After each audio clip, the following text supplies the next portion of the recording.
Pila ka evacuees sa Banuas na Castellana Negros Occidental naghalin sa evacuation center nga wala sa permiso halin sa LGU. Nakatutok Aileen Pedreso. Sa sining nga video, makita ang amat-amat nga pagsakay sa pila ka evacuee sa isa ka truck. May mga bitbit nga gamit. Sang napuno na, gilayon nga naglakat ang truck. Sunod sa Castellana LGU, ang evacuee sa video, kabahin sa masobra 30 ka mga pamilya nga nagdesisyon nga magpauli sa barangay Kabagnaan. Wala sang permiso o kung koordinasyon ang pagpauli sa evacuee sunod sa LGU.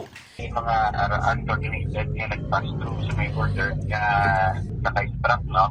May upod nga mga ilang mga materials, no? Kasi sa evacuation, may arah na uncoordinated kaya wala na siya, no? Gilayon nga nagsapol ang incident management team sa LGU kag naghimo na sang tikang agud mapabalik ang evacuees. Sunod sa nagkuha sa video nga si Bol, isa man ka evacuee, mabudlay gid man ang sitwasyon sa evacuation center, ilabi na nga wala sang permanente nga palangabuhian. Tanan kami ka check siya ka budlay mami. Sa sin mo na wala na budlay sa sulod ng evacuation center sa pito ka kulang naman.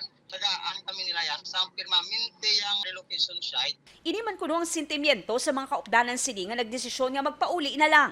Suno kay Representative Yulo, naintindihan sini ang sitwasyon sang evacuees. Hindi na ba? Solo ko na mga activities na doon nagpalalig sila. Nagpapa na pag-eskwela sa ilang kabataan, no? They are physically tired. They are mentally distressed.